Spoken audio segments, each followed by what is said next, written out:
ابھی آپ تمام نے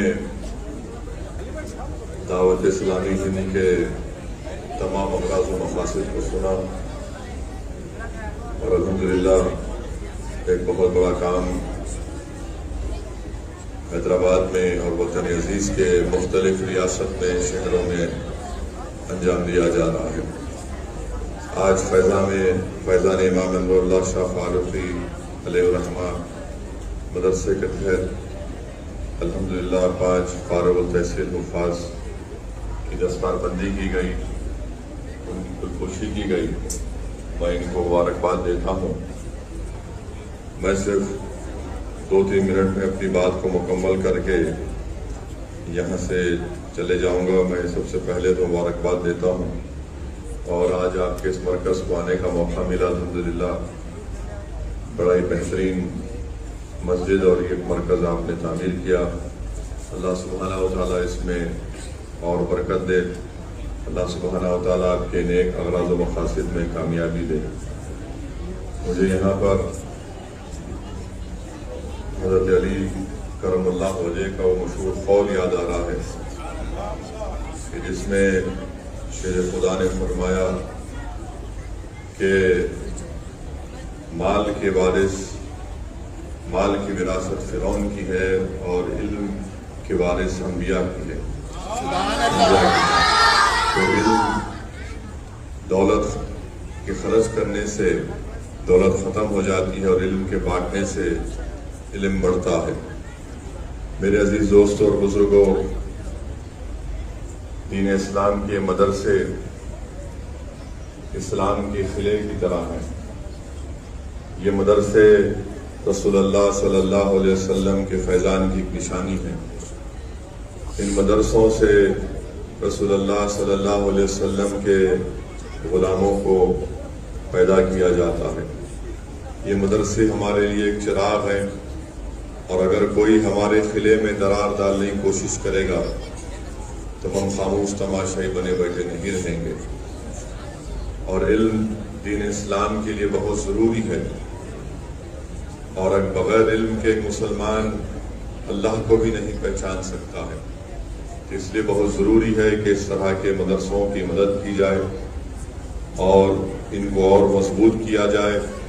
ہمارے وطن عزیز میں مختلف مقامات پر مدرسوں کو ٹارگٹ بنایا جا رہا ہے۔ میں صرف اتنا ہی کہوں گا، مجھے یہاں پر محمود غزنوی کا وہ قصہ یاد آتا ہے کہ محمود غزنوی کے دل میں 3 شک پیدا ہو گئے۔ ایک شک یہ پیدا ہوا کہ کیا میں واقعی میں اپنے باپ سبکت الدین کا بیٹا ہوں۔ دوسرا، محمود غزنوی کے دل میں دوسرا شک یہ پیدا ہوا کہ کیا واقعی میں علماء انبیاء کے وارث ہیں۔ تیسرا، اس کے دل میں شک پیدا ہوا کہ کیا واقعی میں قیامت ہوگی۔ تو لکھنے والے نے لکھا کہ محمود غزنوی ایک دن رات میں کسی ایک مقام سے گزر رہا تھا۔ ایک غیر مسلم کی دکان تھی، اس میں ایک چراغ جل رہا تھا، اور اس چراغ کے روشن دان سے جو روشنی آتی تھی ایک آگ کی طرح ایک روشنی آتی تھی۔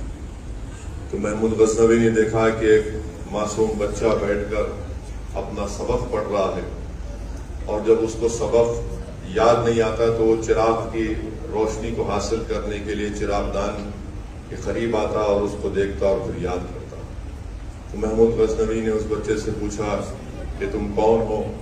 اس بچے نے اپنا تعارف کرایا کہ میں فلاں مدرسے میں پڑھتا ہوں اور اپنا سبق یاد کرنے کے لیے یہاں پر اس مقام پر بیٹھتا ہوں۔ تو محمود غزنوی نے اس سے پوچھا کہ کیا تمہارے پاس چراغ نہیں ہے؟ تو بچے نے کہا کہ نہیں، دن میں مدرسے میں پڑھتا ہوں اور رات میں میرے گھر میں چراغ کے لیے، تیل کے لیے پیسے نہیں ہیں۔ جب مجھے معلوم ہوا کہ اس دکان سے ایک روشنی ہے، چراغ جلتا ہے، تو میں یہاں پر آتا ہوں۔ تو محمود غزنوی نے کہا کہ بڑا متاثر ہوا اس بچے کے اخلاص سے، اس کی نیک نیتی سے۔ تو محمود غزنوی نے کہا کہ میں آج سے فلاں شخص کو یہاں پر رکھتا ہوں، وہ تم کو لینٹین دے گا، لینٹین کا انتظام کرائے گا اور تیل بھی اس میں مہیا کرا دے گا۔ تو اس بچے کی زبان سے نکلا جزاک اللہ جزاک اللہ. تو محمود غزنوی نے کہا کہ مجھے جو اس معصوم بچے کی زبان سے جزاک اللہ کے لفظ کو سنا تو مجھے بڑی ٹھنڈک محسوس ہوئی، سکون محسوس ہوا. رات میں محمود غزنوی اپنے گھر کو گئے اور جب ان کی آنکھیں بند ہوئیں تو اللہ سبحانہ و تعالیٰ نے ان کے دل کی نگاہوں کو کھولا. رات میں محمود غزنوی کو محمد مصطفیٰ صلی اللہ علیہ وسلم کی زیارت ہوئی اور اللہ کے رسول صلی اللہ علیہ وسلم نے فرمایا کہ محمود تم نے ہماری وارث کے لیے اس کے پڑھنے کا انتظام کیا، قیامت کے دن میں تمہاری سفارش کروں گا.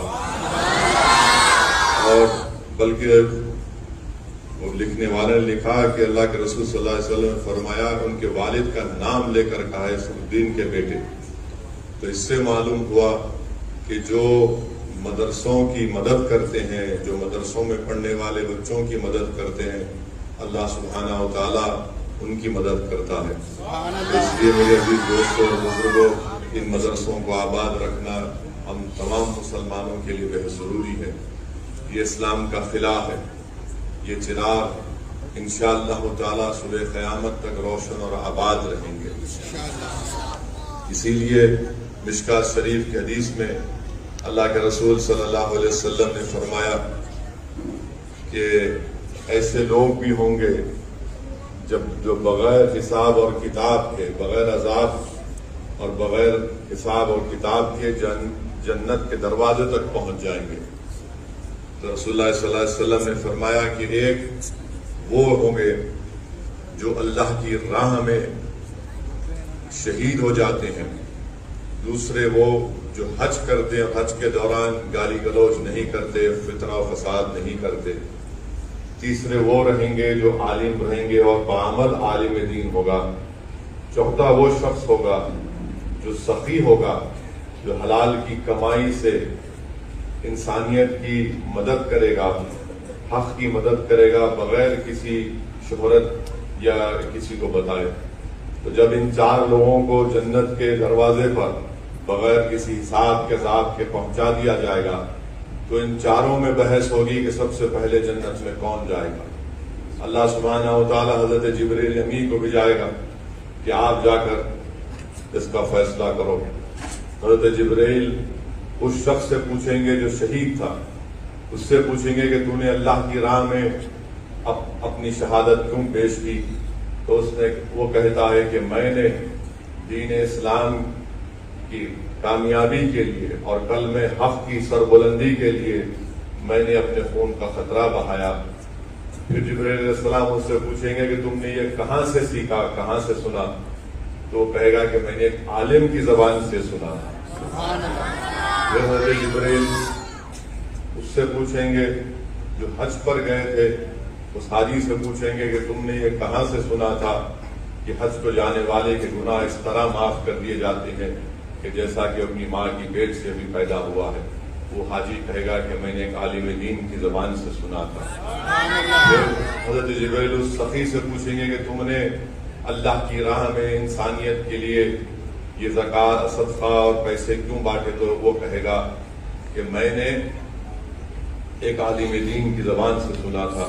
تو جبریل امی، مشکات شریف کے حدیث کے الفاظ ہیں، جبریل امی کہیں گے کہ ایک عالم کا ادب ملوز رکھو، یہ عالم استاد ہوتا ہے. تو عالم پکار کر کہے گا کہ نہیں، میں یہ علم اس لیے حاصل کیا تھا کیونکہ اس سخی نے اپنی سخاوت کے ذریعے اس میرے مدرسے کو مجھے عالم بننے مدد کی.